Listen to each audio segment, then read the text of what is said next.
Good evening, ladies. Thank you in advance for attending this Saturday's part 1 of Conversation Station and for tuning in to preview what we will discuss. And I anticipate this to be an evening of fellowship and definitely fun.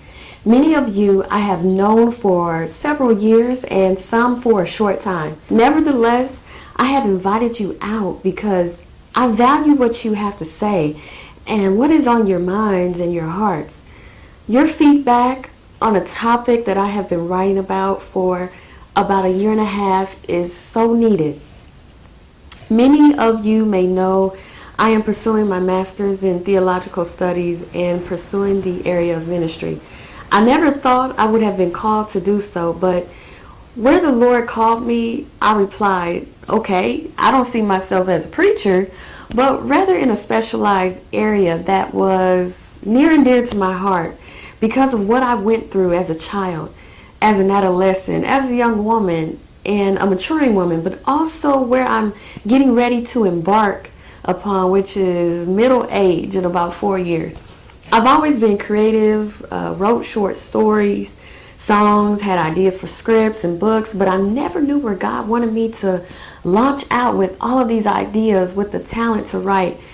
Once it dawned on me that I'm a woman and question what is on the heart of this woman and other women, and that answer was relationships and marriage and being a better me, as I find many of us begin to re-examine ourselves and evolve. So the Lord gave me this book to write called Loving Him from A to Z, which is 26 ways to show love, respect, and understanding in your relationships. The him in the title is referred to that special man in your life, your husband, your boyfriend, your boo thing, or that person of interest that has your current attention. Yet I thought, how am I going to be deemed as credible to speak on such a topic as relationships and marriage, because I haven't been living that long, but I had to realize even how I was birthed.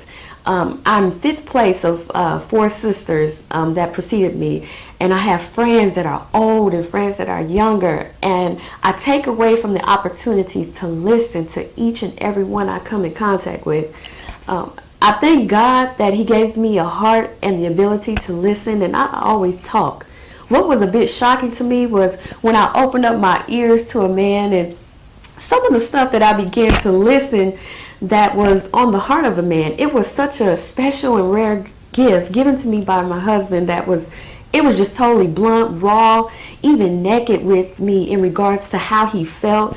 And I started asking some other men I trusted about the topics that I discussed in my book, and it echoed what my husband said, to the point I was like, this is totally ludicrous. This is crazy. Well, ladies, it is not our sense, but their sense. And so I began to write and write and write some more. So here we are today, and I think it is so crucial as women that we know ourselves better first, whether you are single, a single mom, divorced, remarried, widowed, because there is something we can all learn from our experiences and from one another. I believe in the process of learning and improving and pressing forward closer and closer into what has been predestined for each and every one of us, and we should hold and aid one another, in that process to that destination. I often wondered why I was put through so many heartbreaking, hurtful, disappointing, even life-threatening situations. And it was to sharpen my tool to be able to speak on behalf of some of these things, but also it was never meant to be in vain, but for the betterment of another sister that would come along and need a beacon of light to help get her on through. So with this upcoming event, we will dive into several topics going from A to Z. To highlight a few, we will be starting at the letter A, which is for attitude and adapting and adoring and beauty and competing and communicating and defending and elegance and ego and friendship, initiating and lazy versus love, money, needing, respect, submitting, being unguarded. But it baffles me how many women say, I'm a good woman. I know I'm a good woman, and especially at the end of a bad breakup, or if we are upset with our significant others, we might say, I know I'm a good woman, he tripping. So ladies, what is your definition of a good woman? Because I think we all have different definitions, but where that definition is found is in Proverbs and really in Scripture.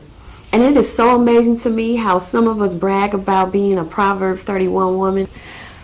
So, okay, what makes you good? Because what the word says, a lot of that we will do some stuff and we will pick and choose, but some stuff we'll leave out the basket. So here's a question. Do you think God just gave us some of those things to put under your tool belt so we can just halfway do a job and halfway do a job in life? No. He wants and requires us to do all of it.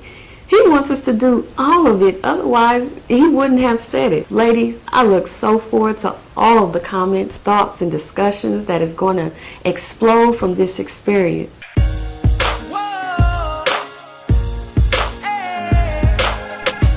So leave me a comment on this YouTube link. Hit me up on Facebook, Ronita Bowser, or my Twitter at Ronita840. And I will see you soon.